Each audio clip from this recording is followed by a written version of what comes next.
Ladies and gentlemen, welcome back to another episode of OafDiscussions. I'm your host, Kid Swift. With me as always, Mr. Brent. Doing it for the culture today. Yeah. Shayna. Just be honest, all these things look like a Build-A-Bay. And Webb. It looked like he died, and it's like, well, I don't care.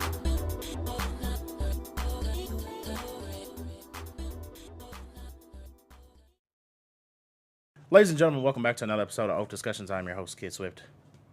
What's going on? With me today is Mr. Webb. Brent's on his way. He is... Where'd the rest of that go? I figured I would just start it because I don't have everybody, so I didn't want to do the whole, lavish, layered introduction without having everybody present. One person's missing. Well, yeah. Well, technically two. Technically two. But one is on an oath maternal leave then, but... Yeah, which makes me think I've got to come up with one for Shayna, too, when she comes back. Got to figure that out. But, with that said, Brent should be joining us shortly. So, if I run over or if you hear the Skype thing pop up in the audio... boo named Lurky Lou? Then you'll know. Ain't that her username? That's good. I like that. I don't know. Anyway. We'll figure it, yeah. We'll figure it out. But, yeah, so... She comes back, she got a full list. Right. So I just want to run these by you. Right. Just be a whole episode just naming them. We'll see which one works out. We'll spend the first 30 minutes of her episode back of just naming off all her intro names. Yeah, AKAs, yeah. It's a damn Deezus and Mero podcast all of a sudden. Right, yeah. It's like, dude, could you just start the show? Why are you still doing AKAs for Shayna? Well, we had some catching up to do. Shut up. But yeah, so. Speaking of. Yeah. Catching up. How was your week, sir? It was good. Decent level of business at work. Decent level of BS at work, which is to be expected, I guess. But yeah, other than that, not too bad. Running around the state as always, looking for the story or hoping that the story comes to us. But other than that, nothing too crazy to report, at least.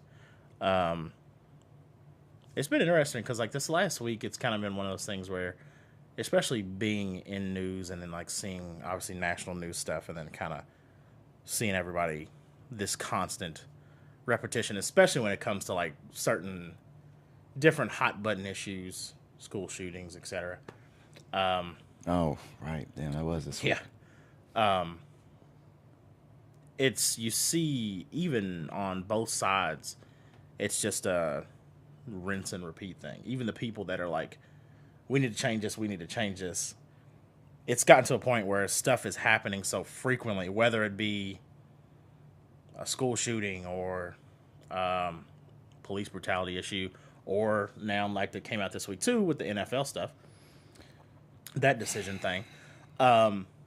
There's always something, and then it's rah, rah, rah, outrage, and then it kind of peters out a little bit as far as what's visible outrage, and then something else happens, and it's see, this is why we were mad last time. See, and this forgot is why we were about mad it last time. Yeah, see, this is why we were, and it's it's just a constant. It's gotten to the point where when something, and it's kind of a balancing out act of still being, I guess you could say, engaged and trying to be involved in hopefully stuff that you want to change, but balancing that with, if I continue, or if anyone for that matter continues to constantly engage and deal with these things over and over again, you just become numb to it.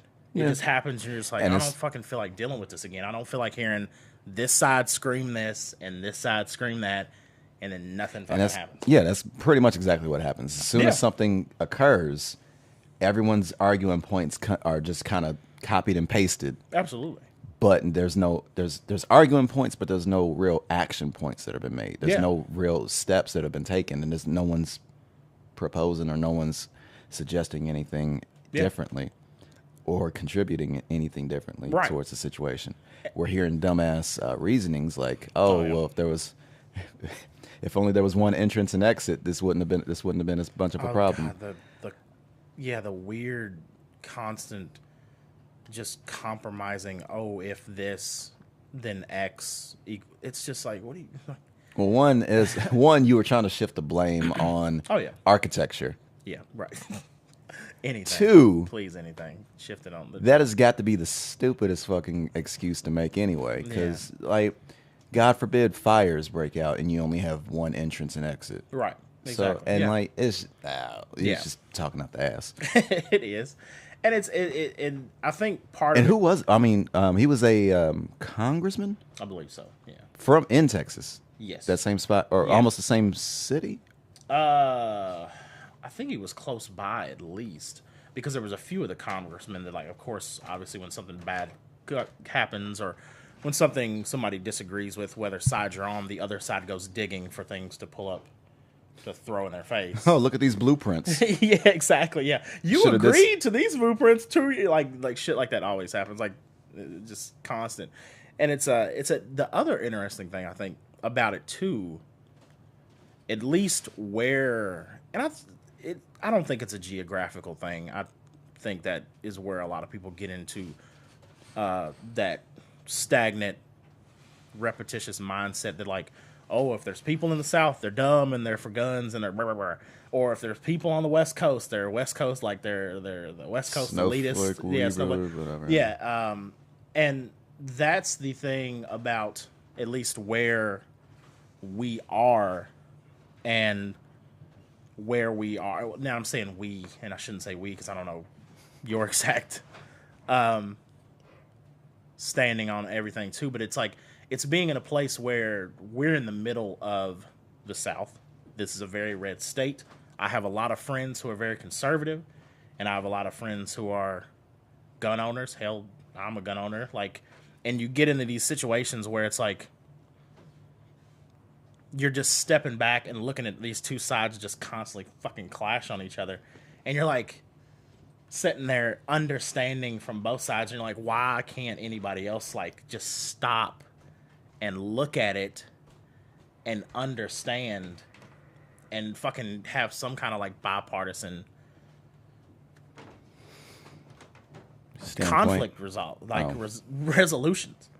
And it's just, God, it's so annoying. And it's gotten to the point where like people I follow that I know are on clear certain sides, it's like I already know what they're gonna say. Like, as soon as I see something happen, I'm like, I'll go on Twitter and I'm like, well, I know what I'm going to see. I know exactly what this person X is going to say, and I know what this person's going to say. And it's just one of those things where you're just, like I said, you try not to, but you get numb to it, where you're just like everybody shut up, please. Like, it's obvious. It's the issues are obvious. Like, fucking somebody do something. Right. Or we're just going to keep spinning our wheels, which is just what I feel like is going to happen. Yeah, it's weird, man. It's kind of times weird. It's a strange, very weird kind of just bickering. And the other thing too, I guess, as well, which is kind of a benefit curse type situation where, because of stuff like the internet being as powerful as it is, the world is so much smaller. Yes. So it's like that. I'm trying to think of a character that had that. I guess a good example is our boy from our recent video game we just finished, God of War, where he could hear the voices in his head. Okay. Of compiled people. Atreus. And it just, Atreus had this thing like it was becoming painful. Mm-hmm. So we have this kind of weird thing now where you have like echo chambers, and then you have like the internet and Twitter and stuff like that, where when you go into Twitter, it's a similar thing. You're reading it, you're not hearing it, but a lot of times if you turn on the news, you'll start fucking hearing it, and you just hear these voices just screaming at each other. And it gets overwhelming. Yeah, and you're just like, dude, I got to get out of here. Like, I can't. Like, there's been so many times I've been like, I want to delete everything. Right. But then I'm like, on the benefit side, I'm like, but I just like found this new song I really like, or this independent artist that I really like. Like, just there's so many beneficial things, and it just sucks that, especially in this day and age, we just have to like just snow plow through all the bullshit and hope we can find, oh look, there's that $20 I lost, and it's buried underneath all this crap that I had to shovel through. So it's fucking weird, man. This country's weird. The world's weird. I don't know what's going on. But yeah. So other than Breaking that, news: the world is weird. Yeah. Other than that, though, that's all I can think of. Pretty crazy. Oh, you see, Elon Musk is like going like left field weird. He's like going real kind of like Weirder rogue. Yeah, because he was always kind of. I mean, he's always been like different, but he's always been trying to be like a innovative person pushing technology forward. That's been always kind of his thing. And now he's got into this kind of like crusade thing where he's getting like, it seems like he's getting frustrated with people like critiquing him. And then he tried to do that whole thing where he tried to create like he wanted to create a site that basically let people rank media and news outlets. Yeah. And basically it would kind of like, I don't know if it was going to like pretty much filter or kind of like you would be able to see almost like a like Angie's List, but for like news and media outlets where you can like go and be like, oh, this news outlet from this very specific place. So almost like this a user rating. like a news playlist almost. Yeah, in a way, but it was more to see like you could still see your normal media and kind of like the normal flow of information the way you should be able to, but it was just going to be like you would be able to like go to this site and see exactly what this specific, like down to the reporter, was ranked by people. And of course it was like a response, and then the whole thing came out after that. He wanted to do that, couldn't buy the website because apparently somebody else already owns it. And then after that, he reposted an article that he liked about a certain, I forgot what the exact topic was, but the article was written by that cult, commune, whatever, organization that just came out about abusing all those women that lady from Smallville was like tied up in. Oh. Yeah, apparently it was like an article from them, and then like everybody was like, see? It was a sex cult, wasn't it? Yeah, it was like a sex cult, yeah.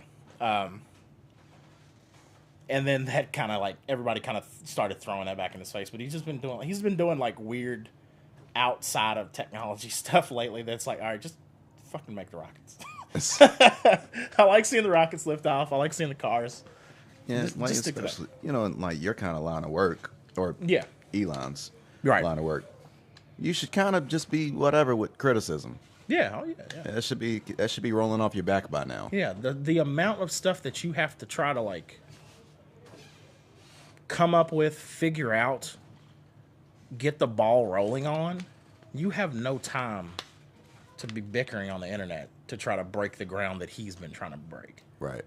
But it seems like he's getting more into that, and I'm like dude, make all this cool shit you've been talking about. We need this stuff. Like, let's go. We need the fucking bullet trains. We need the fucking we need the rockets. We need the Tesla to keep coming out, like all this kind of stuff. But yeah, it's been weird, but yeah. Other than that, how was your week? How you doing? It's been a roller coaster. Sure. For a little bit, for lack of better words. Word. Hit a new PR on the bench press, so hooray! Nice. I finally broke that little plateau I had going on. Sure. Probably can't do shit with it, but I probably have to. By then, I probably got to move on to another exercise. Gotcha. I somehow, some way, broke my safety razor. Okay. You know, it's the one. It's not like a cartridge razor or nothing like that. It's the ones where like you kind of twist it, it opens up, and you put like one of those like straight razors. Oh in there. yeah. I don't know how, but like I couldn't get that sumbitch to open anymore. And I don't know if it was like maybe something like rusted in the inside or something like that. And I tried when I finally was able to like, I kind of had to use 2 wrenches to sit there and get it open. Yeah. And all of a sudden I just heard, and then I looked, and the part where it was kind of like the mechanism where it pulls it, split. I'm guessing it's because I just did that, trying to force it open or something like that. Yeah.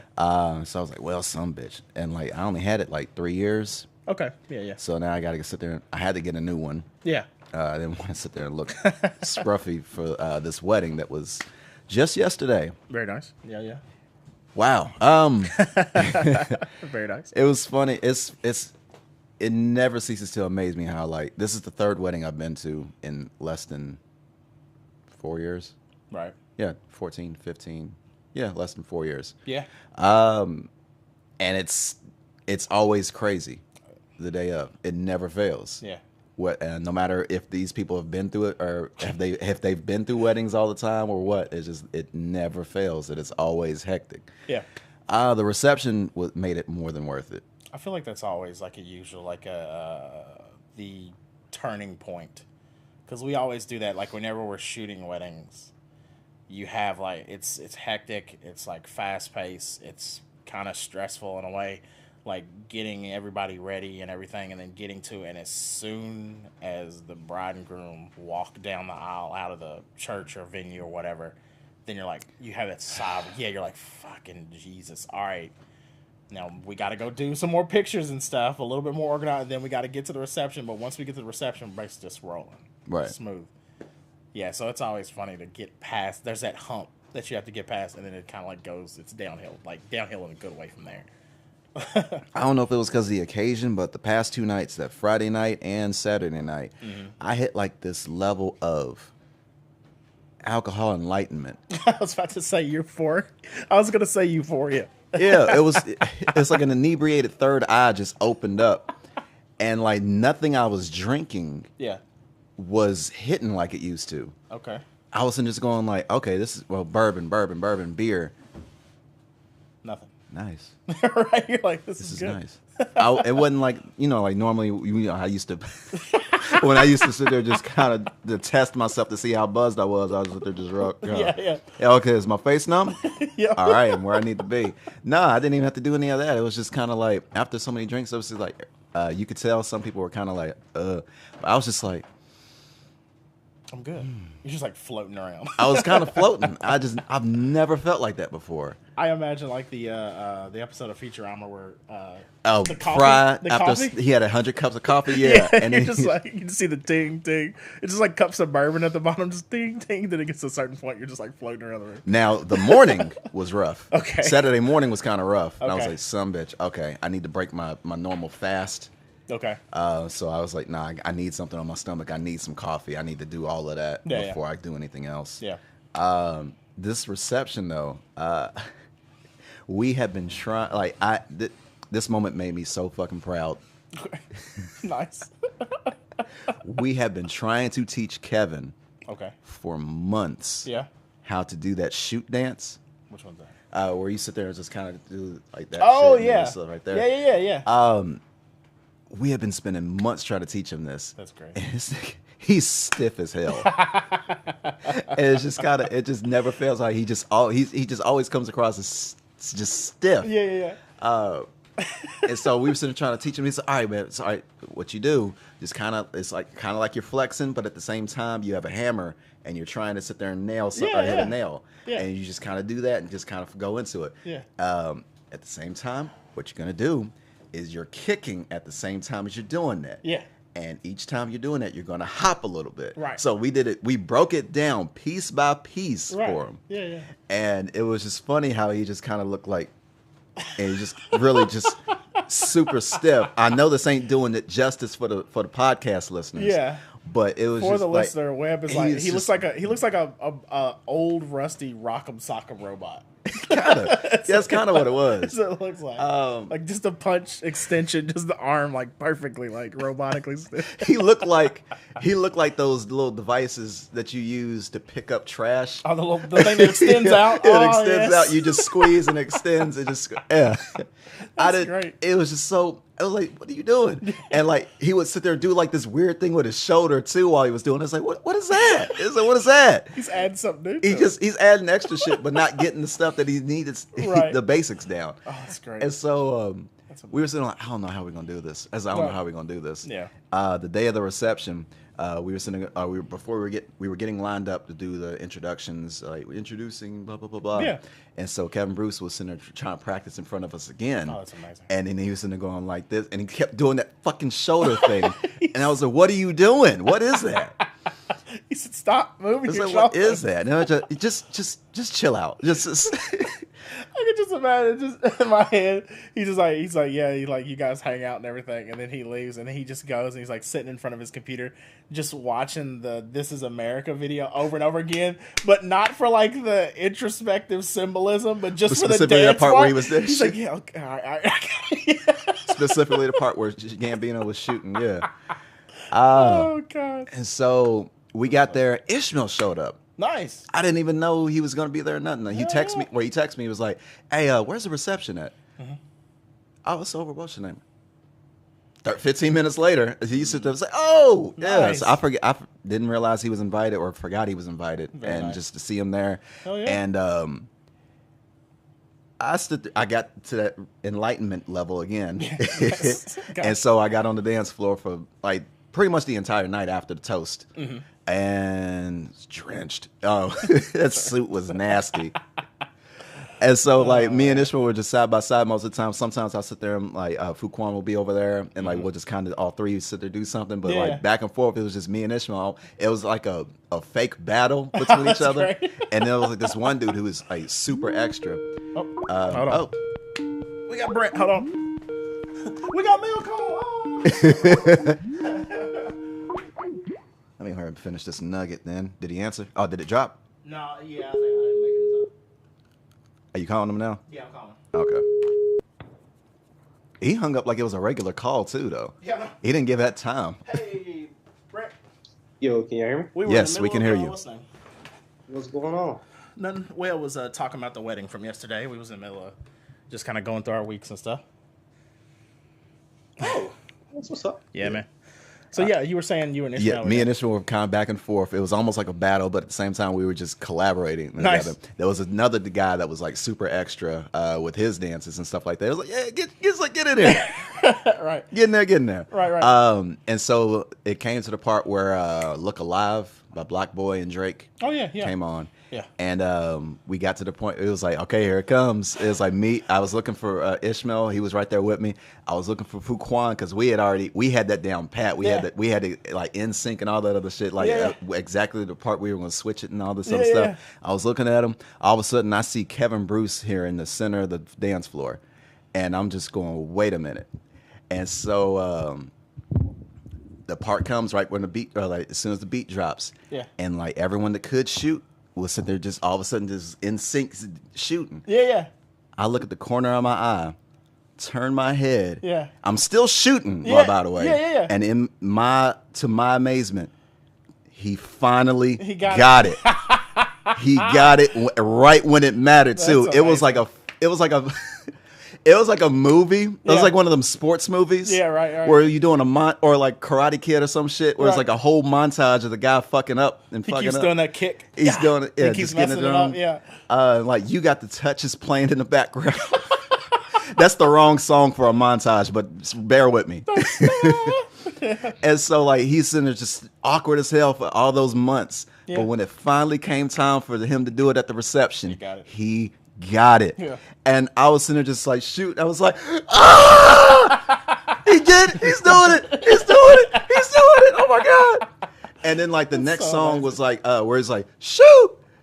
Yeah. And like, I'm at the top of my lungs, like, shoot. I was just hyped that he finally got it. That's so good. I felt like a fucking Mr. Miyagi. Like a proud sensei. I mean, yeah, proud sensei. I felt like Mr. Miyagi. He's like, he finally did it. Yeah. It was like, yes. That's so good. I love that so Oh much. my God. And like that was the highlight of my weekend. I can't remember a goddamn thing else. That's good. So That's really good. I'm gonna end with that. Oh man. Well, Britt, now that you've joined us, how has your week been, sir? And I have a question before we get into our actual topics after that. What's your question? You want me to start with it? Yeah. It's a real simple one, but I've never asked you guys this. What is your go-to 100% hangover recovery regimen? I thought you was about to say, what's your go-to dance? Oh, okay, that'd be good. That'd be good. That'd be good. I'll save that one. But yeah. Recovery. Yeah. So this is after you fucked up at the night before. Yeah. And you now need to bounce back. Right. Leftovers. Oh no. Okay. Peanut butter and jelly sandwich, Ah, Gatorade, and then whatever leftovers are in the fridge. nice. That's good. I'm trying to think. Mine's probably leftovers, 5-hour energy drink, and a shit ton of water. Okay. Yeah. Eggs, Okay. some kind of bread, and coffee. Nice. Ooh. I See, need to try that. That does sound good. I've never done the coffee thing. I always just do the 5-hour energy thing. I feel like an omelet would make everything better. That does sound good. Yeah. Yeah, that's what I did in Indianapolis. It was like, Oh, yeah, it was like yeah. omelet and coffee, and I was Yeah. still hurt. Oh, hey man, we was in that Waffle House like, fucking Jesus. And it was so funny because it was one of those, we were so like, just like still like in disarray basically, that we was like, we're not gonna eat until we get out of this city at least. Like we need to leave this city and at least get kind of on the outskirts before we stopped at that Waffle House. And it was like, all right, now we can try to like it was like let's pull the wounded out of the battle zone and then we'll try to administer medical aid. Yeah. Well, the funny thing was, like, for my bachelor party, we obviously went hard. Yeah. Apparently, Keisha's bachelorette party, they went hard too. Nice. Because when we got home, or I got home, she was already there. Oh, she was already there. She had a sleeping bag on the floor in the living room, Nice. and she just laid there. I laid on the couch. We didn't get up that entire day. I like the idea that you come in, Keys is on the floor in a sleeping bag, but it's zipped all the way up. I'm gonna be honest. Well, Keep out the lights. Yeah, she loves to bundle up. Keep the light She up. loves to bundle up. Wait. Now, granted, I'm sorry. What's up? It's Oh funny. no! Keep going. He's I like, I know you was about to continue. I Nah. do got a comment. Okay, when it comes to granted, bachelor parties. we were still cognizant. Okay. We were watching this dumbass movie with Chuck Norris in it, where he was like fighting some guy that had experiments done on him, and he went on a killing spree.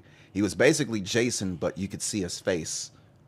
That's weird. It was very weird, and like Okay.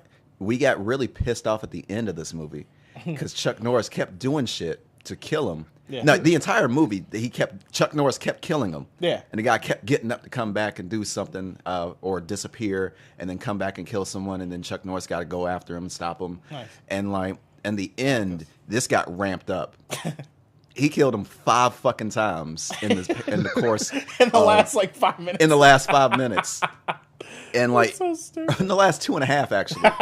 And it was so goddamn frustrating because like it was like boom, he's dead. He props back up. Chuck Norris, super roundhouse slow motion kick that he does on Walker Texas Ranger. Yep. He gets back up. Classic. Another roundhouse jumping kick this time. Gets back up. And like Keisha was like, really? It's just like kill him. And it got to the Kill him, point where please. Chuck Norris basically picked him up and did a FU, or I'm sorry, attitude adjustment now. Yeah, Since it's he basically did John Cena's finisher move. Yeah. He dumped him in a well. Okay. All right. And it was like, okay, finally. Yeah. And then at the end, right before the credits rolled, you sit there and they did one of the movie shits where they sit there and just look into the well, and then all of a sudden he pops up out of the water, and I was like, "Fuck you!" I thought they were gonna do like the slow push in on the edge of the whale, and his hand just like comes up. And you're like, oh, fuck off. Yeah, basically, it still was. It was still fuck off, but it was Yeah. just like, yeah. I'm sorry, we diverted. I don't That's know. really funny, though. Where were we? But no, No, some of the hangover We were things. talking about Brent's week. So There's some of the hangover things. We're about to get into Brent's week. Yeah. But That's really funny. since we're talking bachelor parties, and I end up talking bachelor parties this weekend, Hmm. just randomly enough, I realized I'm concerned about a few people who haven't had a bachelor party yet. They haven't got married. One that's at the highest of the list is Gary. I feel like No his pressure or party nothing. could- huh? I said no pressure or nothing. Yeah, you know what I'm saying. But I feel like Gary's could end up like a potential hangover situation, like the first movie, not the third. Oh, do you mean like somebody disappears? You know what I'm saying? I like the that. first movie. Yeah. Somebody get their teeth pulled out. Somebody might get punched in the face, knocked out. Like who knows? Right. Or it could be like a full-fledged concert somehow I like that. in a different like place, and like it'd just be like a full-out performance of some sort. Not sure. That's funny. But yeah, Gary can drink. So for Gary to end up in a sleeping bag. That's what it is. That's such a way to put it. It takes a lot to what's the name? It's science. Yes. So, simple, stupid science. Now, Webb, at your bachelor party, your best man. This guy, Gary. Oh, it was okay. All right, before I just make sure. Did he have to take every drink that you had to do? Did he have to do, like, if somebody bought you a shot, did he have to take a shot too? No, we didn't do it. No.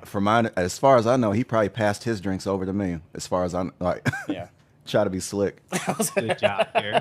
I do condone that. That's special. Yeah. So for Jacob's bachelor party, I was his best man, and I had to take a shot every time. Like, he took a drink, I had to take a drink. Yeah. That was a long fucking night. There was only four of us there, so it was only four of us there. It'd have been trouble to have half the people get carried. Yeah, that was the thing. Like, we were. It was 15 people. Jacob had a fucking squad. But yeah, that was the funny thing because it was just me, Webb, Fuquan, and Kev. Had Ishmael been 21 that year, he would have came with, but he had just turned 20, so. And plus we were in Indianapolis, which was interesting because it's like an open, like you can carry open drinks from bar to bar. Because I remember. They've had that ever since the Super Bowl. So you can just like get a beer or drink in one bar and just walk to a fucking another one. That's what's up. So it was an interesting thing where you never didn't have something in your hand. That's what's up. Whether it was at least a beer or something. So, Gary, where would be one of your ideal locations for a bachelor party for yourself? Oh, man. Good Lord. I want to go to Canada. I think I just realized, like, I want to go somewhere in Canada, wherever the crazy is. I feel like Montreal would be dope. Oh, I would have thought Toronto. Yeah, Toronto's probably the classic. Probably, yeah. But Montreal would be... See, I don't know about Montreal's nightlife that much, but I know Montreal, like, when the sun's up, is fucking incredible. I don't know about the clubs. I would love to do either like like London or Japan. Ooh, wow. I was just about to say London too. Japan like, especially because they've got those like really awesome bars that are just literally like the size of our set. I tell you now, I'm not coming back. Like, and they're just like as big as this set, and you just pay like a $10 cover charge, and you just like sit there and just like listen to like old school punk music and fucking just drink. Like off Neo Yokio, where they only got 2 chairs. Yes, exactly. Okay. Exactly. Yeah. There's literally alleys where it's just like they're just like stacked like booths, and you just sit down and it's just you and the bartender, and you're just like fucking like pouring, just drink, whatever. Oh, I thought you said porn. No. He was like drink. I was like, that'd be pretty easy in Japan, depending on what part you're in. I feel like that's a pretty good overlap now that I think about it. Oh yeah. I'm sure there's a market. Yeah, right. But London would be crazy. It'd be funny because it would be each location in my mind would like warrant different genres that would rule the evening. Like if we went to like London, I feel like it would be like we would be like in some grimy fucking underground house music fucking like dungeons. Oh, so it could be an adventure. Oh yeah. Like I mean, we're talking about like if it was anywhere like you're like in London or like Amsterdam or shit, like it would be like fucking underground like house music places, and then Japan would be like probably a little bit more like bar like punk and shit, and then if it was in like Montreal or something, I feel like it would be more or like Canada. If we're just staying in like outside of the U.S. places, I feel like it would more be like hip hop. Kind of like normal clubs, I guess you could say. But no, after seeing that venue though that's coming to Vegas, it makes me want to go to Vegas. Have you seen that new? Nice. Have you seen that new concert place? No. It's literally a giant ball, like a big Epcot globe. Yeah, almost, but even big, like way bigger. And it's just covered on the outside and the inside with, I think it's 50,000 square feet of LEDs, screens. that can project anything on the inside or outside of it. 50,000 LSD. I was Yeah, like, it's like, geez. Yeah, if you take that and we'll go in there, you might have a fucking panic, like a nervous breakdown. Seizure. But yeah, it's gonna be a new concert venue. So could you imagine seeing fucking any, like any hip hop artist or like Odessa or somebody in that venue like that where literally the walls are changing? That'd be a fucking trip, dude.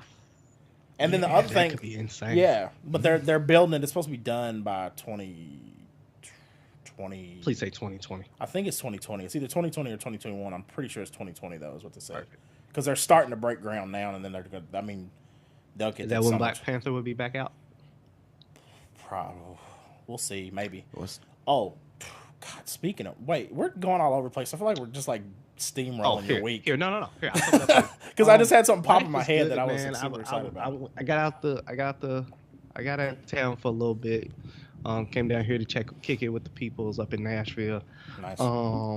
Did some sightseeing, linked up with some people, with some friends in town, just kicking it. Hell yeah. And been talking the most random things like bachelor parties, bachelorette parties, etc., etc. And that was my week. Nice. Okay, now let's move on to the next. No, I was just gonna say before we go, one last thing. Before we go into like the actual topics, because we're gonna be talking obviously a lot of music stuff today. But did y'all see the potential that like Glover's being considered possibly as the villain? That's what I heard. I thought it was just a rumor. It's a rumor, but goddamn, Villain that could potentially be for the next Black Panther movie.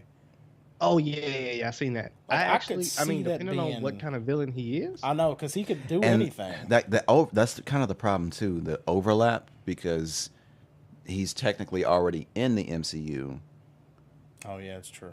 due to Spider-Man: he's a Homecoming. Yeah, it's isn't he Spider-Man. a villain-ish? He's supposed to be. Well, the character he plays is the Prowler Yeah. in the Spider-Man universe, and it was like Happy Brown. I can't remember how to pronounce that shit. And apparently his nephew is Miles Morales. I'm okay. cool if he's two people in the universe. I'm fine Yeah, with of it. course. I mean, As long as they don't supposed to show up on screen at the same time, Like I'm he cool could- with this. I mean that's. I mean, they're probably like that's the only way I can think they could top Killmonger is going like with something depending on how it's written, how the character's developed. I mean, you know what he can do as far as execution wise. I think Killmonger's gonna be back in some way, shape, or form next one. I'm also. wondering. I feel like. Well, I mean, in comic he's supposed to. He's done that before. Because then because the whole other thing that was rumored like immediately after Black Panther was that they were gonna get oh my God, what's her name? Describe her. She's Talking about the spinoff? she's like a Koi? no, what the I can't think of is she like Siri? a leopard like thing? No, it's a new character, it's a villain. And like in the comics she brings back Killmonger, like she revives him. Oh, shit. What was her name? Because she looks just like Tiana, and that was the thing everybody was joking about. They were like they should get Tiana to play her.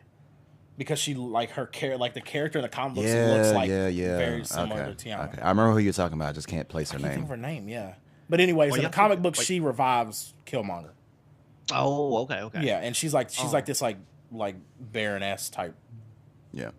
Speaking of And being it's revived. also there was also a rumor as far as Lupita Nyong'o's character, Nakia. She is kind of, or the character that she plays also was a villain in the comics as well. So there's a possibility that things could go sour between that relationship, and then she turns. But who's to say? It's the MCU after all. Yeah, So. we'll That'd be good. see what Ryan and them wanna do. They'll kill that See what Ryan. love triangle. But speaking of a revival, Webb, how much you know about Doctor Doom? Dictator, Latveria, Okay. scientist, sorcerer, Have you read any like comics? overpowered. I haven't read the comics of him. No. OP as shit. I feel like Doctor Doom is my second favorite villain, but I've not ever like physically read a Doctor good Doom one. story. Okay. I can see that. Yeah. I mean, like, Comics wise, not movie wise. Like movie wise, he's trash. obviously, yeah. Comics wise, from everything I've heard and read, Mm-hmm. Doctor Doom seems like he's like he's that dude as far as villains go. yeah. Yeah. Like- And he becomes like he's kind of like Lex Luthor. Yeah, Um, he's like Lex Luthor with if he was somehow able to science his way into being Superman. Yeah, which is terrible. Or science and sorcery. Yeah. Science and magic his way into being Superman. Which is terrifying. Yeah. So I'm trying to find a couple comics to get into for Doctor Doom because I'm sure there's a list of essential. yeah, I'm gonna check it yeah. out a little bit later. But I thought I'd ask definitely you, do I that. got back off on that. You might I figured you may have came across some. I some know stuff, maybe. of stories of Doctor Doom, but I'm not well versed in Doctor Doom. I don't actually like read up on him. Right. True. That's legit. That's Which legit. makes it even worse how poorly he's been handled in the films. Multiple times at that. Yeah. As good of a character as he is, yeah, it makes it even worse. Like I feel like I've heard Doctor Doom save the universe like 3 times. And I'm like, how have I not known about this? A villain's out here saving the universe. He was good even a god at one point, and he defeated Thanos at one point too. Yeah. Recently, actually, I think it was recently. So I think I even seen some BS where he picked up Thor's hammer. Don't quote me. I wouldn't be surprised. Magneto technically can do that. That was always the kind of running. It was more of a loophole as far as the way he was able to do it. He wasn't able to actually wield it, but he was able to manipulate it or to a bit, to an extent. Yeah. To an extent. That works. That's what's up. Nice. Magneto's my favorite. Nice. Hell yeah. Okay, well, we can move on. I had one more that I thought about. But I was just gonna say, did you guys see the picture of Shazam?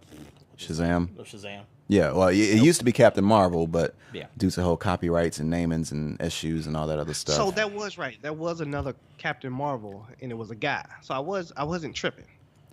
There are multiple Captain Marvels. Yeah, because there's Well, also okay. Miss Marvel, Okay. who they're thinking about making a movie too. Yeah. Because she would be the first Muslim superhero. And film. she's On film. Yeah. Kamala Khan. Yep. She who got inspired from the original Miss Marvel, who is now Captain Marvel. Yes. Who is Carol Danvers. Right. She Oh, got I the got Captain that. Marvel name from well, there were 2 previous Captain Marvels before Carol Danvers. Right. There's one by this dude named Marvel, Yeah, exactly. and yeah. then there was yeah, Monica Marvel. Rambeau, a black woman who who went by a bunch of different names. One of them being Binary, Captain Marvel. Yeah, I remember the a few Binary, 'cause others. I like Binary as a name. Yeah, she was super powerful, and she even called Carol Danvers out on her shit as far as the using the name without really checking. Earning. Or not that she didn't earn it. It's just like she did. It was kind of like Ask first type thing. yeah, kind of like like a rap person is like, hey, I mean you didn't ask. It's like sample clearance basically. Yeah. Almost. Or kind of like the when Rick Ross first came out, and then they asked Freeway Ricky Ross, and he was that kind of shit, like the drug dealer rapper shit. That's a better example. Yeah. Because of the name. Yeah. Yeah. But yeah, anyways, so comic books, close the book. Now, getting into it, we kind of had some lot of music come out Talk about it, man. this week. I'm actually mad because there's one thing I didn't get to listen to that I still need to listen to, but it probably wouldn't have been something we would have reviewed extensively on this show. But Oh, what was that? Church's new album came out. Ah, Yeah. I see. A little bit more weird electronic stuff, but still, I love that band. I'll mess with that on Monday on my shift. Take a check it out when you get a chance. But yeah, so with that being said, though, we did get 2 very different albums. In everything, from length to themes to experiments. I mean, it's just across the board different.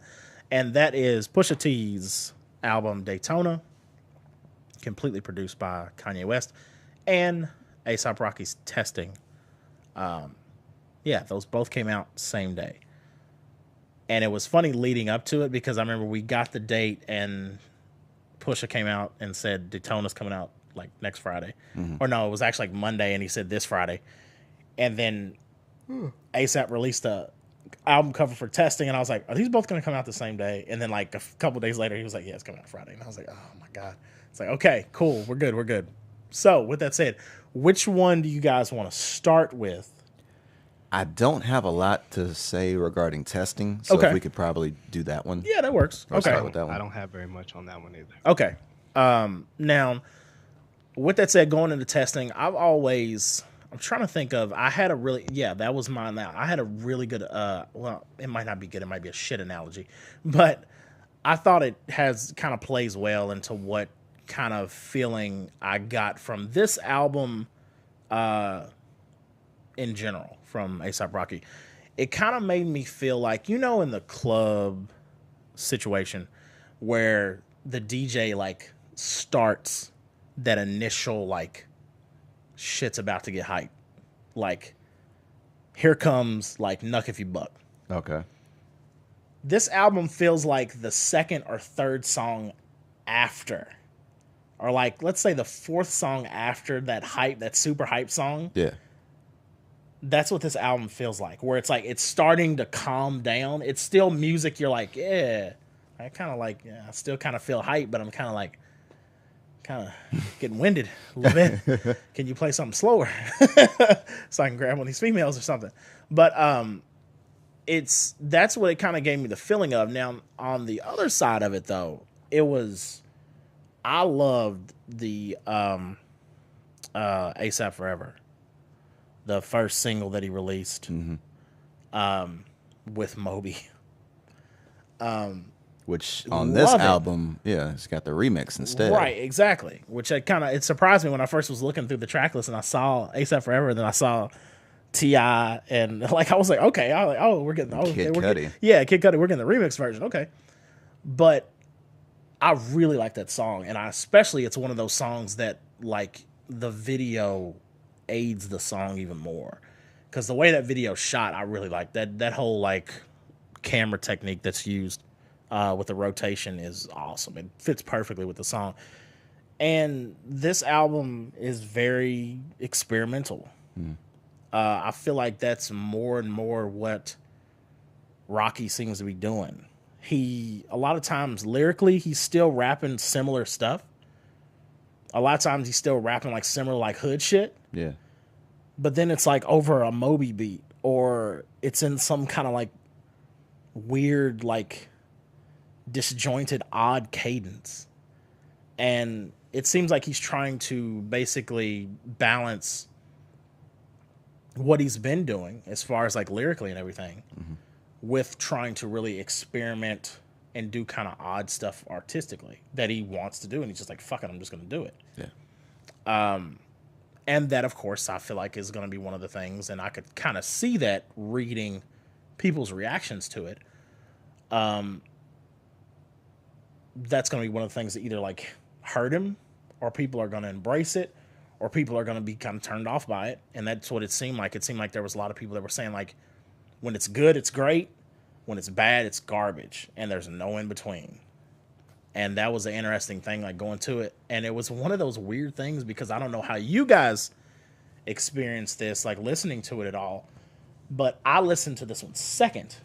And it's funny, in this day and age where we are with music, I remember I actively groaned when I compared the amount of songs on Pusha T's project to the 15 songs on A$AP's. And I actively was like, oh, it's so long. Like, it's so funny getting to that point where, and we'll get to this and go into it even more, but Pusha T's was perfectly digestible.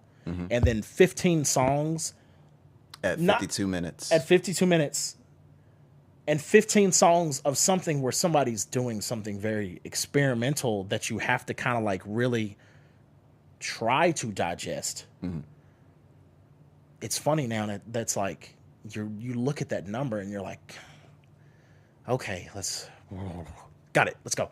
Like, you kind of have to like psych yourself up, which is weird, because that used to be normal track. Like that 11 to like 15, that was normal. Yeah. If you saw anything shorter, you was like, oh, this is just a...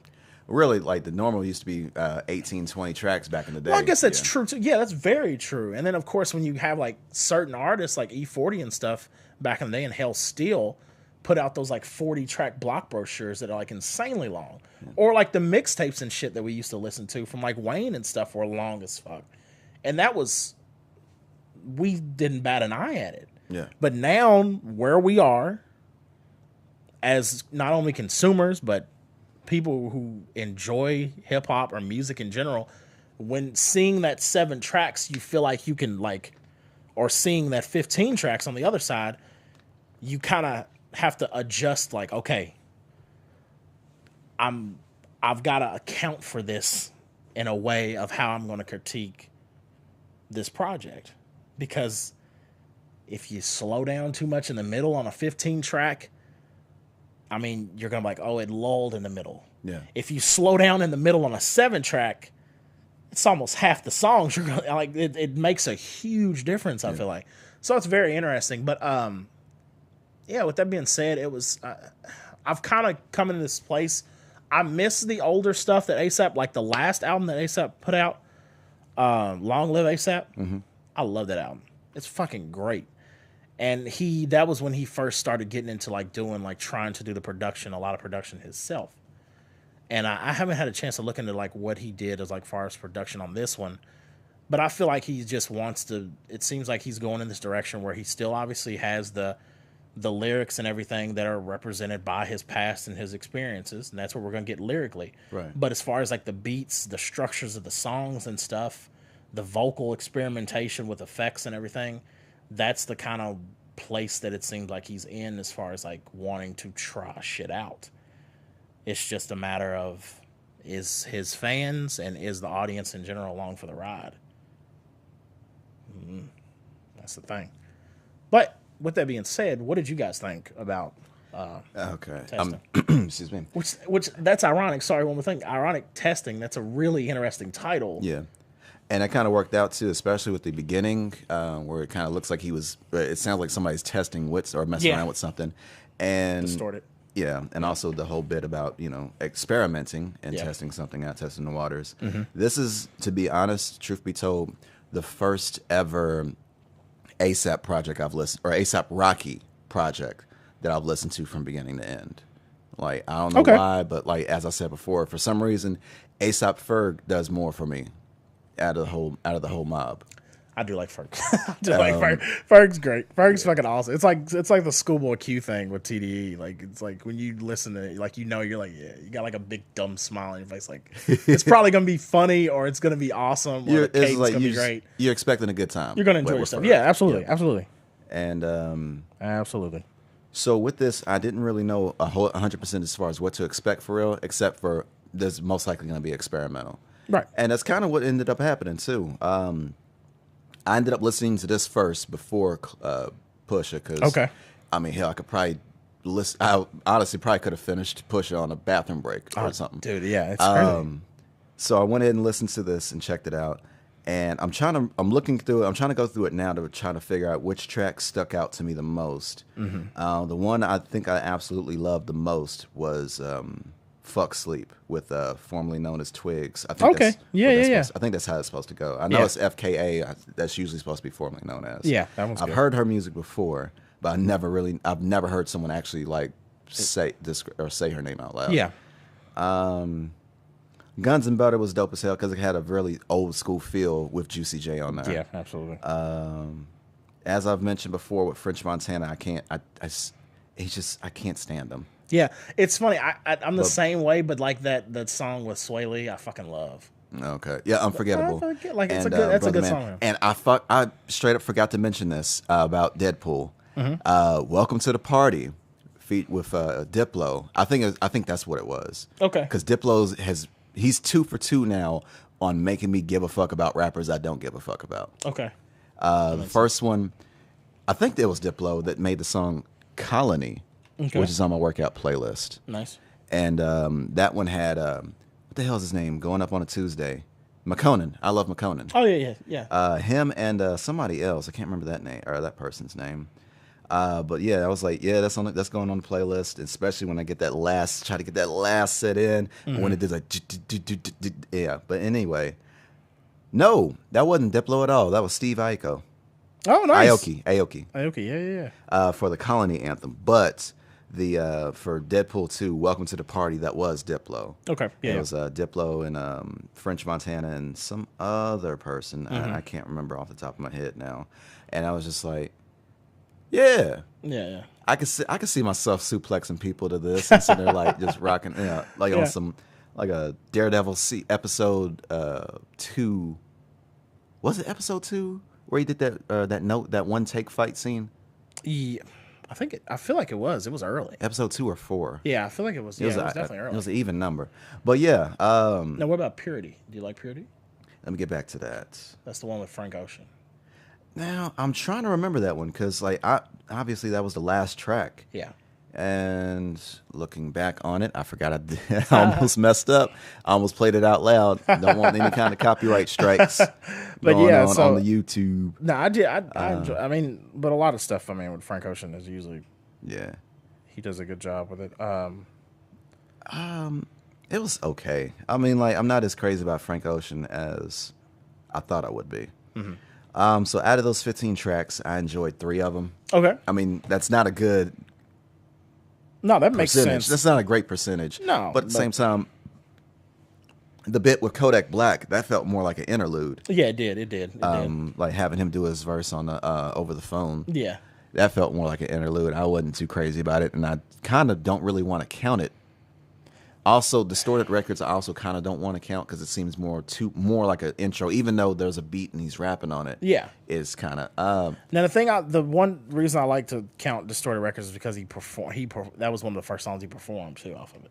Okay, he did it on Fallon, I think, and it was a really cool performance. Because at the time he had just released ASAP Forever, and I thought he did both of them, but he started with Distorted Records and went into ASAP Forever, and it worked really well. And I do like that Distorted Records track, but and Purity, and yeah, like you said, it's probably about probably 5 songs for me. And out of 15 that I really like and would go back and listen to again. Yeah. And then obviously out of 15, that's pretty low. Yeah. But yeah.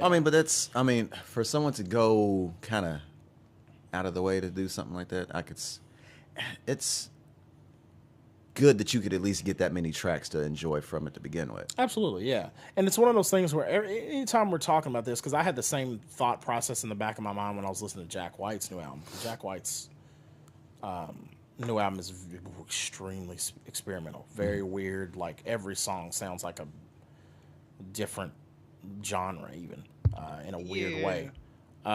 And it's one of those things where I always like balance if I want to give somebody points for trying when it comes to experimentation. Okay. But with that being said, Brent, what did you think? I know you just said Praise the Lord. I'm feeling that one. Okay. Guns and Butter, like Webb said. Yeah. That vibe.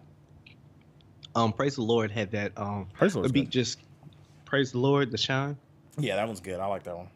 Yeah, that was like the first one that kind of stuck out to me. Mm-hmm. Well, I'm not looking at the track list, but Hey, you're fine. I'm not a huge ASAP Rocky fan.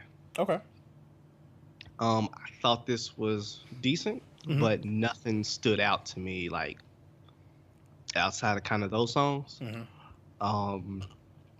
I would give him another try since this was an experiment, and I don't think any of the songs are like I don't think I've ran across anything that was just like trash. Right. But I've listened to a whole song on certain songs, and a couple songs I was just like, let me skip because I was like, well, I know the rest of the song. Like nothing else is going to change. Right. I would definitely say this is definitely unique. Yeah. Certain songs don't feel like maybe I'm just out of order in the way I'm listening to it, but certain songs just don't feel like the transition, like there's a story within the album. Right. Yeah. Right. But there's not like a real solid through line compared to. Well, I'm not gonna say compared to Pusha T. Yeah. Are we doing a rating on this one? Yes. Yeah, absolutely. Bronze. Yeah, that's what I'm thinking too. Is bronze, which is kind of, it's one of those like it's in that weird kind of like in between space where I'm just like it's not terrible. Like you said, there's nothing that I'd say was trash, but it's just kind of like there's nothing that like jumps out to me where I would like am like clamoring to run back to listen to it again. So yeah, I would agree. Bronze is probably where I would put it at. Yeah, that sounds like a good spot for me as well. I mean, I was going to toss it over in silver just on the count that I'm not familiar with a whole lot of work from A$AP Rocky. Yeah. but at the same time, I honestly I've only liked 3 songs out of 15, as I just said, or 14 or 12, depending on how you do. how I feel about that Kodak Black bit and the Distorted Records bit. Right. Yeah, and I don't really, truth be told, with the exception of us doing this episode, I don't really see myself coming back to this album as much. Yeah, it's the same way I am. And it's one of those things where it makes it even easier for me to put it lower than something like Silver because of how much I liked his last album. Okay. It's one of those things where it's interesting with Rocky. I remember, like, when I first heard Rocky, I didn't like him. It wasn't that I didn't like him. I just was like, oh, whatever. And then kind of like couple albums after that, and I was like, okay. I went back. It was one of those people I went back to. Really liked. And now we're at this point where I'm like, okay, I see what you're doing, but I think I'm going to hang back. I'll come back and check every once in a while, and we'll see how this evolves, right? As far as like artistically what you're going to do in the future, but I'm not like clamoring for it, which is interesting. Because I remember the first time I ever saw him was at Rupp Arena when him and Kendrick opened for Drake. Oh, that was him. Yeah, and I remember him, and I can't remember if it was Ferg or if it was somebody else, but they literally like, when he did like one of his last songs, he literally just started running laps around the stadium. He was just running around in circles, like rapping. Like, it was the weirdest things because like they just jumped off the stage and was just like fucking running circles around, and then ran back to the stage, finished the song, and then left. And then Kendrick came out. Okay, and that was the first time I'd ever heard Kendrick, and I was like, "Who the fuck is this guy?" And now look at us. But yeah, so with that being said, I think bronze is a good place to put it, which is kind of like it's kind of, well, with bronze, it kind of puts it in like a mediocre. Exactly, which is that worse than just being trash? Just kind of like that middle of the road, kind of like forgettable. It's not worse than trash. Right, well, not literally, of course. But it's like to the point where it's like you at least knew what to expect from him. Yeah, and I've seen what he's, and it didn't really push you towards any kind of positive feeling, or it didn't even give you a negative feeling about it. Yeah, exactly. So it's just such a, it was just kind of, it's there. There's hard work put into it. There was definitely some good shit in there, but it just didn't move anybody. Yeah, exactly. Or at least as far as OAF goes. Yeah, right. Now, with that being said, let's move on to the next one. This might be a shorter review. Right, maybe longer. But yeah, with that being said, we are moving on to Daytona. And then, of course, leading up to this album, there was some interesting stuff that kind of happened. There was a cover change. There was a name change kind of in the 11th hour where Kanye West purchased one of the tabloid photos from Whitney Houston's bathroom to use as the cover for Pusha T's album. And he paid like $85,000 for that and wanted it to be Pusha T's album cover. And then after that, Pusha decided to change the name to Daytona. Now, with that being said, we've got 7 tracks, all produced by Kanye West. Little sidebar fun fact, all these upcoming albums that Kanye is doing are all 7 tracks. So Cudi's new album, the joint album, Kids See Ghost, is 7 tracks, and Tiana's new album will all be 7 tracks, which I think is very interesting. Now, with that saying, back to Pusha's going into it and kind of starting production-wise, because like I said, I'm a instrumental guy, so that's going to be the thing that grabs me first. Now, it's a very close kind of like tandem run where the beat will grab me and the lyrics will grab me like very like 1-2, like very close to each other. With that being said, I love the production on this. It was interesting seeing like kind of the stuff that Kanye was hinting leading up to this, besides like the weird, crazy political stuff. But the whole thing of them basically, like, that he had been tweeting about for a while, that they like went to Wyoming and had just been hanging out for like 2 years. Yeah. And he posted that video of him like listening to the beats, and you see like these whiteboards with like the track listings of like all the upcoming Yeah, albums. Like, it was funny as hell looking at Yeah. it too. It's just kind of going like, oh, well, hold on. He's in there talking about releasing albums in June. It's like this is Yeah, I was this is like, looking a little scarce. Yeah, that's what I was looking at too. That's the funny thing about it. Where you look at, I was like, there's only like 7 songs on Push's. Apparently, there's only 7. I was like, how are they gonna release these? They've only got them like half done. No, they don't, obviously. But the production on these, on these, on this, I love, and it's funny because it makes me really excited for Kanye West production in a way I haven't been since leading into probably like graduation, coming off of late registration in college. Not even Beautiful Dark Twisted Fantasy. Now that one, I have an interesting thing with that album. That was almost the lost Kanye album for me. And I think what happened was, and it's weird because like when that album came out, I was like, that was when I was really in the midst of like my first few years of like being super like in-depth studying film. So when he announced that he was doing that short film around it, Okay, Runaway. Runaway. I focused so much on the visual of that album, the music just became heard as the soundtrack for the film. And it took until literally probably 2 or 3 years ago that I actually went back and listened to the album. I had heard the songs, Yeah.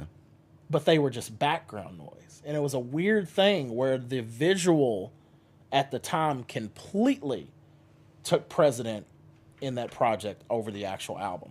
And it almost got lost where it was like I would see people constantly talk about songs from that album. And I'd be like, what the fuck is that on? And then I finally figured, and I was like, oh. And I went back and listened to it and I was like, oh, this is where all these songs are on. Okay, all right. And it was just a really weird thing. That's never happened to me before, where I've been distracted by another element of a artistic project where it would almost be like, hey, it'd be like if you were an artist and you were gonna have a new installation at a very nice art gallery, and then somebody came in and instead of looking at the pictures and remembering any of the artistic pieces, they was like, this is a beautiful building this is in. It's so nice. And then everybody's talking about the pictures, and then you're like, where did you see that picture at? It's just weird. It was a weird thing that happened. It got masked by its own, I guess, process in a weird way. But I finally obviously came back to it. But yeah, that's why I think I still can say that. Yeah, I had like going into graduation, I was like either as excited or close to excited as I am moving forward, hearing what Kanye is doing with production again.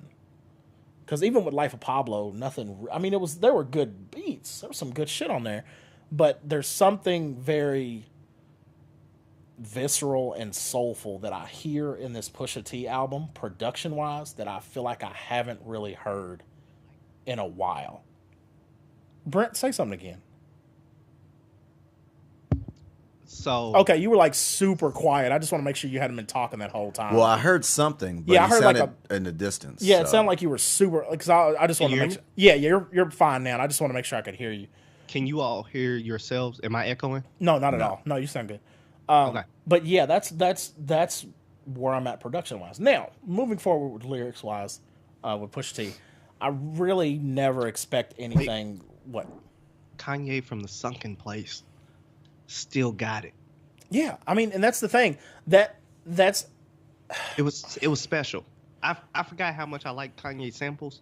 Oh God, until I heard this album again. He does, It's and like I said, it makes me excited moving forward because the thing is, with them kind of going away to a very secluded kind of place and being like, look, we're going to focus on making these new projects, that the one person with as much talent as we know he has to produce for 3, including himself, 4 very different artists. How's he, like, we know the Cudi album it has to sound drastically different than this. Right. Because I know how. Do you lock yourself in a room for 3 summers. Yes, yes.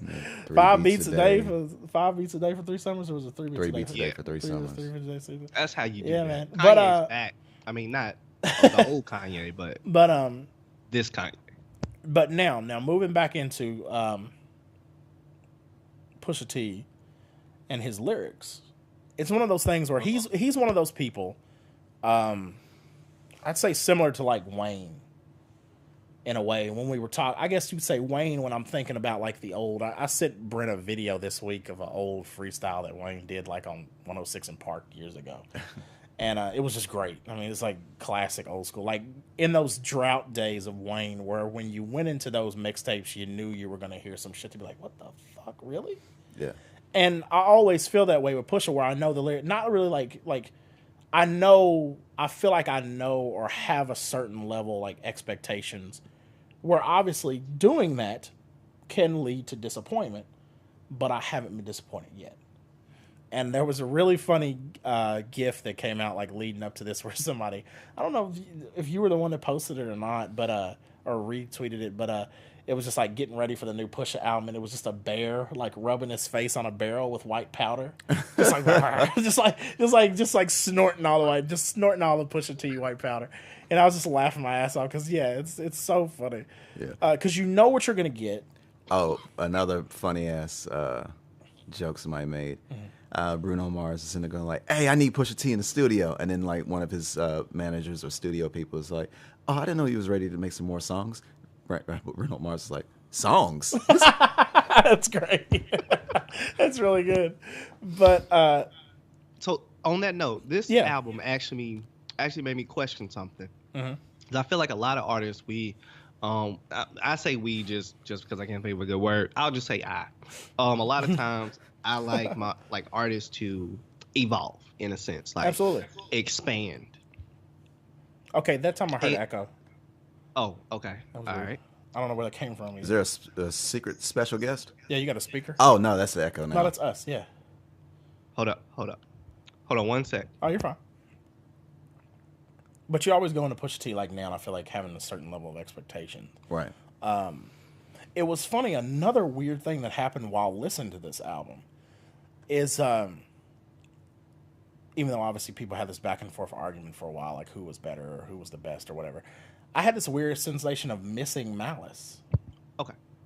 As going through this album, I was like, man, I kind of wish they were still together. Right. No Malice. Ooh, you don't want clips like that. But what were you gonna say, Brent? About I was wondering, like, is it time for Pusha T to like expand, like finally do a little more? I mean, I understand, like, I understand it's like a double-edged sword. Some people are gonna be like, if it ain't broke, don't fix it. Right. Absolutely. And then other people, there's an other side of the sword, and you get the like you're still doing the same old thing, like you're still doing the same one-trick pony. Mm-hmm. And I understand it's what makes you like, if you like Pusha T, that's what makes you like Pusha T in general, mm-hmm. and gravitate to the music. Right. But I was wondering, like, because on this album, I don't feel like anything expanded like his range, or kind of like it didn't expand his range. Right. Even if it was just like one song. Mm-hmm. So out of 7. These were very condensed, straight up Pusha T bars. Mm-hmm. And but yeah, when you all was saying, or when you was talking about that, I was like really wondering, like, to myself, like, when is Pusha gonna give me just even one song that's a little bit different, you know? Because he gets different beats, but yeah, it's cocaine, it's cocaine, kingpin, everything. Yeah, that's true. To counter that, okay. It's like, yeah, I'm kind of on the boat as far as, like, if it's not broke, don't fix it. Yeah. He is easily the best to, like, to kind of bring you that visualization as far as with his lyrics on the type of life that he talks about living. Mm-hmm. As far as to compare it to another person that people are kind of making fun of for lack of changing their subject matter, Logic. Right.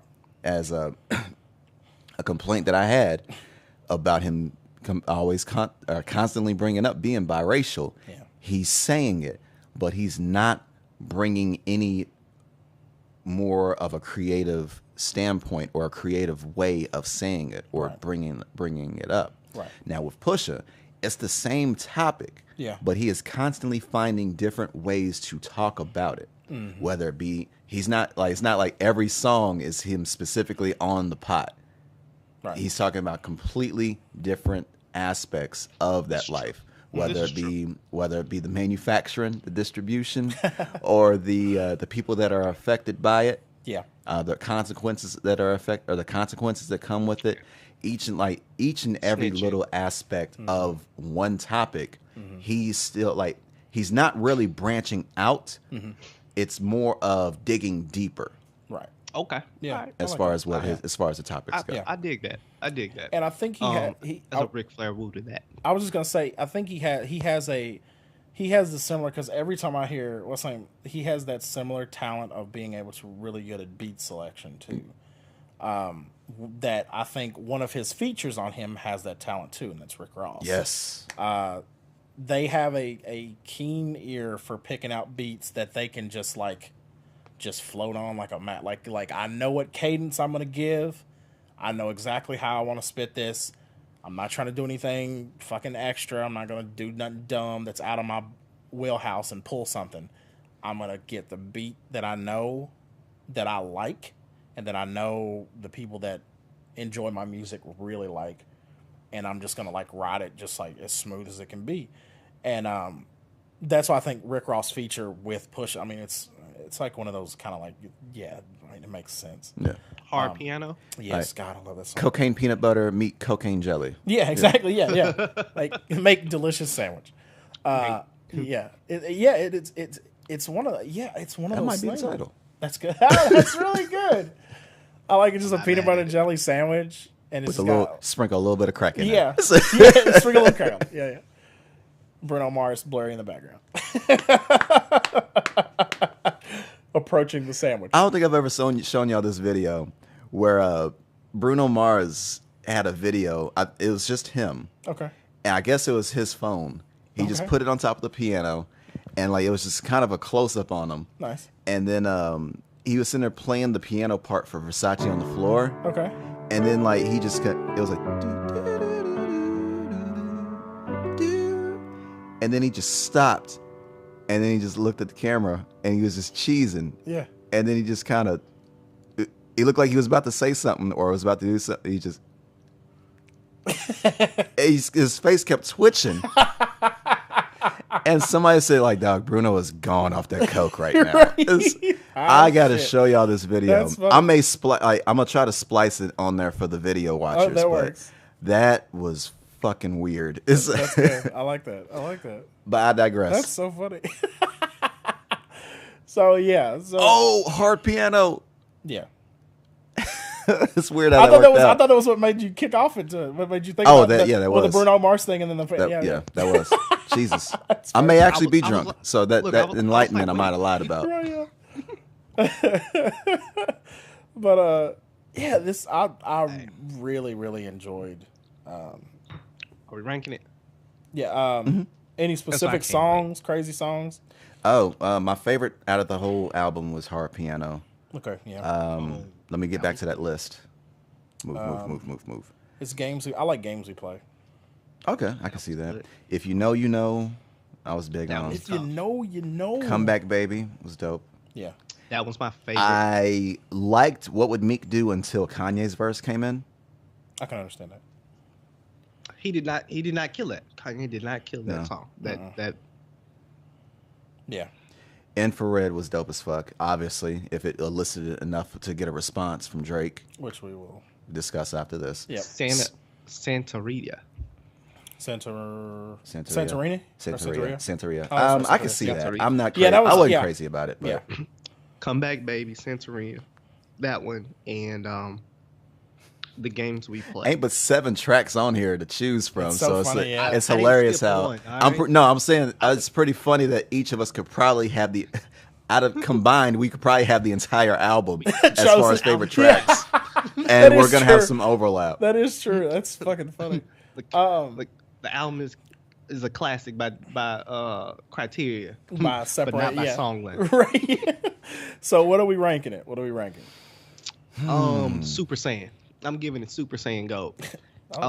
That's good. It could have had a chance to get platinum, because not one song on here do I skip. No. And each song I feel like is nice. Production is amazing. Yeah. Lyrics is pretty good. Oh, that was the other And that was like, I feel like this is probably one of Pusha T's best. Yeah. But it's 7 freaking songs. That's the issue. If he gave me 9 or 11, yeah. hell, a smooth 10. Yeah. You know what I'm saying? I like that. And they were all like this, classic. I'd have been like, classic. Yeah. I'm not. This would keep playing in my car for now on. But it's 7. Like literally. I'm afraid if I go to the gym with this thing, I'm not even gonna get to my second set, You have to repeat and the it. album's gonna be done. like like that. the whole like second routine set, not Oh, that's funny. third set of first of 3 sets. No, Right. like the next, and that's the problem. Like you can literally take this on a bathroom break. Yeah. That's what Brent. That's what Webb was saying. Oh, earlier. yeah, that was before he got on. I was here. like, yeah, Webb said the exact thing earlier. He was like, I probably knocked this out on a bathroom break. No, I was here. Oh, okay. You was okay. Yeah. And that's why I'm giving Super Saiyan, because I think it's crazy. I think he exceeded my expectation, and with the Whitney cover, It's crazy. the Whitney cover made it transform. Now the one of the other things that I kind of other very, very good positives that I think happened in this album too is the songs flow together really well, especially Pay attention. right, exactly, and that's where I was thinking about, and especially between what would Meek do in Infrared. I remember I had a moment of like, it went through those last 2 songs, and then it started playing like one of his features off the what is it, the Iron Fist soundtrack, and I was like, oh, it's over. Like the last 2 songs like blended, like meshed together so I was like, oh shit, like it's done. And it was one of those where like literally where I was like, oh crap, like I'm not even on the same album anymore. Which was funny, but it does a really good job of just kind of like flowing perfectly like in and out of each other. With that being said, I think I have to go Gold too. Trying to think. I can't think of any other cool variation of Gold like Super Saiyan Gold. But Gold, yeah, Gold I think is really, I was trying to think if I wanted to go all the way platinum, but it's like Gold plus. It's so I'm so like reserved about giving anything like the crate like platinum fucking no, like all the way up there, because I feel like something like I want that to be like, when that's given, I want that to be like, no, like this is fucking on another level. Can we do a list of the albums we would give platinum vibranium? Can we do that? Yeah, you want to do it like another episode? Yeah, another episode, not tonight. Yeah, Not okay. tonight. Yeah, I want to actually put some real thought in. We can have some guests on, whatever. so like of all time, basically. Yeah, like what would finally get platinum? I like that. That's good.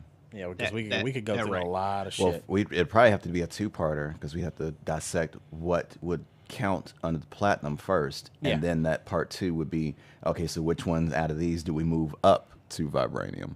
Yeah, that'd be good. Because we haven't done I'd be down with this that. very long. Yeah, the I'd be down. ratings. I'd be down with that. Oh, definitely. so platinum is one thing, vibranium is still another? Yes. Oh, God. All right. All right. I keep thinking they're the same.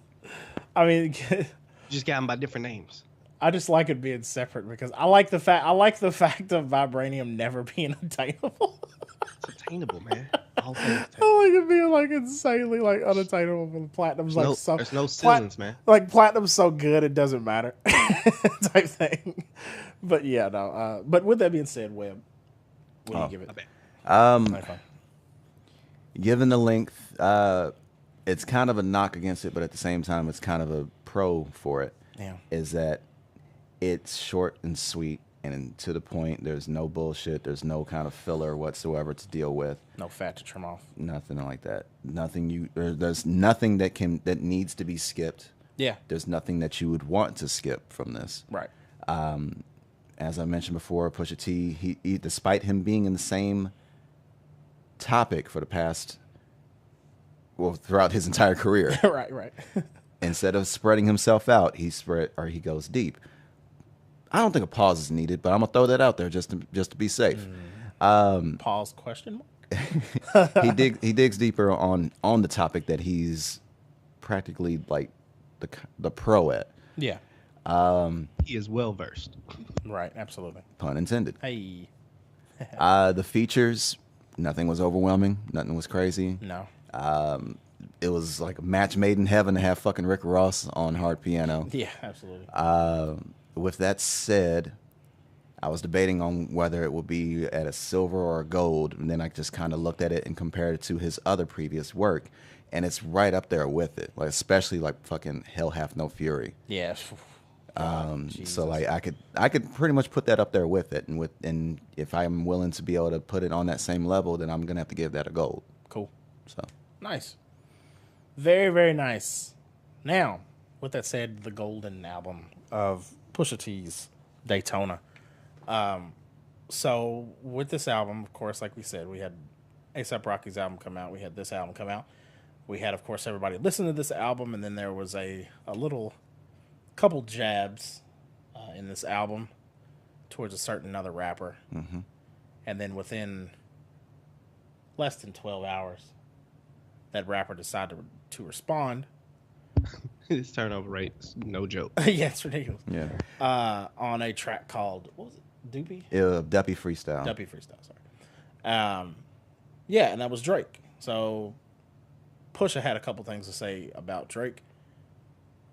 In the song Infrared, Drake heard those things and then decided to respond. And, of course, the internet was all afluster. Kind of go back and step forth and be like it's crazy, whatever. Yeah. But yeah, with that being said, what did you guys think about the whole situation? I guess I listened to Duppy Freestyle. It was funny. I was on the way home after the rehearsal, or no, I'm sorry, after we quote unquote partied a little bit after the rehearsal. Right. On the way home, I listened to Duppy about 3-4 times just to kind of dissect the lyrics on the way home. nice. Since I was at that level of enlightenment, I'm gonna study this. and didn't have to worry about getting pulled over Right? Yeah. because I'd have been fucked. And I tend to be pretty critical of Drake, just Yeah. on the sense that it's like, okay, I know he's much better than what he's doing. Right. A lot of times. Absolutely. I prefer rapping Drake over singing Drake. Yes. Constantly. Yep. And with that said, it was good, but it wasn't hitting as hard as my timeline made it out to be. Oh yeah, the timeline was going. Yeah, because the timeline hyped it up way more than it should have before I had a chance to hear it. Right. And That's that's the hard what thing. that's what I can't stand. I hate when that happens. But Right. I'm with you there, Webb. yeah, as far as him getting upset about Pusha T calling, or what was it, putting them to task, calling them to task, Yes. Talking about where he talking about his. his ghostwriting. Yes. Right. Or having ghostwriting, or people ghostwrite for him. Right.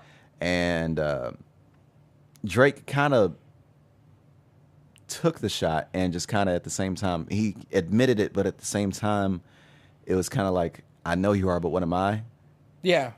about it? He has this weird like Trumpian thing where he just can like take it and just like deflect it off, like, and say some other sly shit, and you're like, And other people can, and people will eat it up. yeah, exactly. And you're like, It's like, we're just going to Yeah, you're brush just gonna past. ignore, like, we're, okay. We're going to brush past this. all right, Fine. Cool. All right. Cool. It was okay.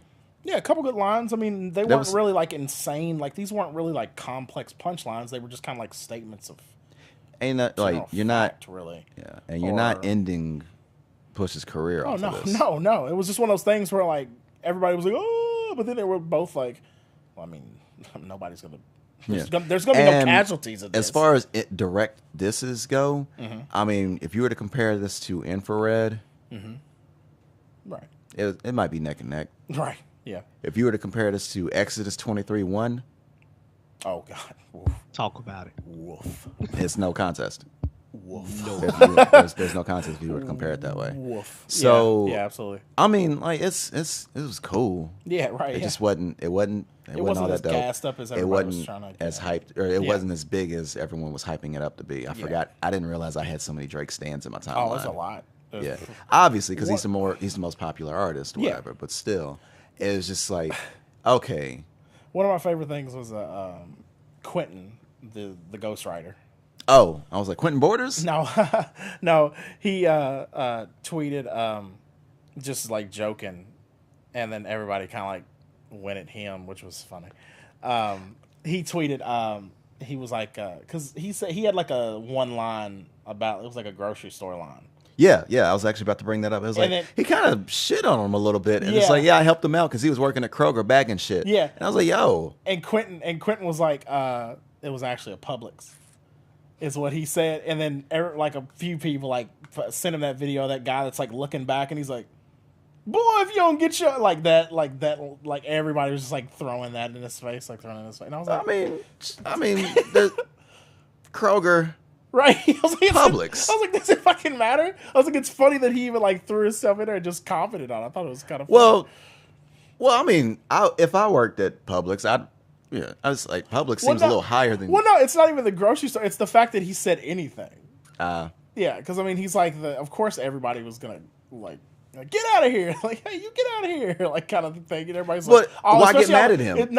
But I mean, it's the Drake stand thing. That's what I'm saying. yeah, Like, why all the get Drake's- mad at him? Yeah, there's no if reason he to. straight up admitted it. Right. Yeah, that's the thing. That's the Nigga, Drake sit there brought him in there. and that's the funny thing about the Drake stands getting mad at Quentin and trying to like crack jokes at him is like he literally just admitted it.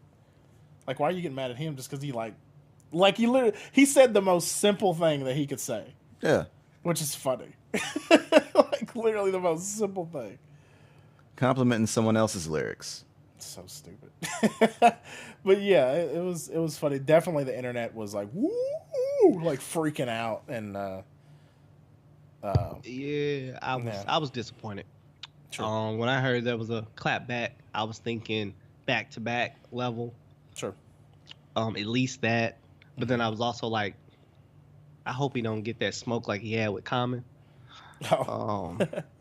So I was like, the way my timeline was, like we had another one. He's trying to body Pusha T, and I was like, that might not be that might not be smart. Right. It's like I wouldn't do that if I were you. Now don't get me wrong, Drake got lyrics. Drake be at bars, Yeah. like when he want to, Yeah. and he's trying, and he's like funny, like Yeah. he can definitely bar you and then give you like jokes as well, Right. which you're gonna get way more people Absolutely. on your side with that. But Yeah, definitely. it was, I listened to it, I was like, it's so. Right. I ain't gonna listen to it again. Right. No. The title of it didn't catch me. I was like, yep, I'm moving on. Right. When I think of Doopy, I think of that was it Scary Movie? The sheriff Oh, dude. It was like yeah. somebody's little brother sheriff and kept putting his junk in the vacuum cleaner.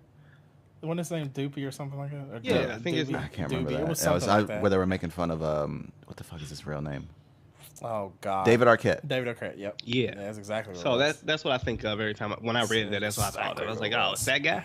Right. All right, moving on. David Arquette freestyle. Yeah. Oh gosh, but yeah, that's funny.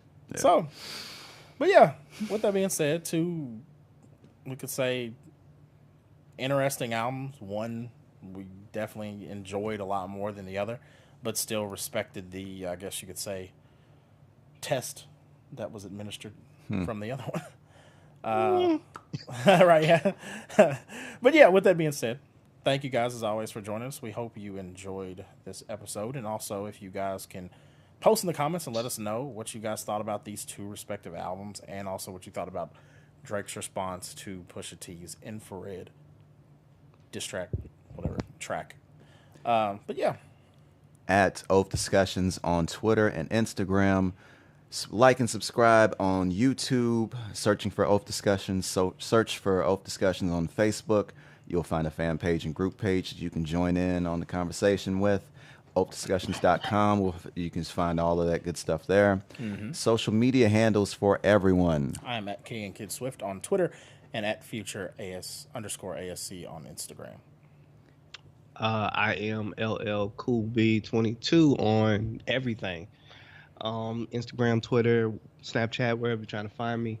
And I'll be on there tweeting while I get over bronchitis. Hey. Damn. I keep forgetting. Web859 on Twitter, web.859 on Instagram.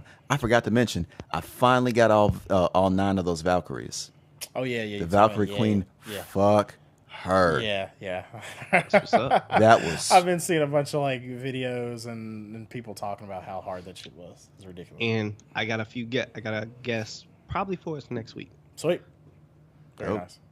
That being said, ladies and gentlemen, thank you for watching OAF Discussions on episode, this is 97? 97. Yes. Wow. Getting close to 100. Special for 100. Got something special for 100? Yeah. Yep. Absolutely. Oh, and Jedi might be back for 99 or 98. Okay. Or 99. And also, we're getting ready for our E3 stuff, which will be similar to what we did last year, but probably we'll change up less some copyrights. Stuff. Yeah, we'll change it up so that way you don't have to like dig for it, and I don't have to like re-upload the audio by itself, which is so annoying. But we'll make sure you guys can watch E3 coverage with us. Definitely. We open E3? Is that what we doing again? Yeah, we definitely will. In some way, shape, or form, we definitely will. I'm down for it. Yep. Well, guys, thank you as always. We will see you guys next week. Peace. Till we meet again. Ladies and gentlemen, that has been OAF Discussions. Please listen to us on Podbean, iTunes, Google Play now, Stitcher, audio episodes on YouTube as well. And so that's all we have today. Thank you very much for listening, and you enjoy the rest of your day. Appreciate it. Peace. There we are. OAF Discussions pioneers. Quickly. Confirmed. Make the meme and then put the @ big thing on there with the stupid little graphic like every other goddamn internet comedian does. We got to get these views, baby.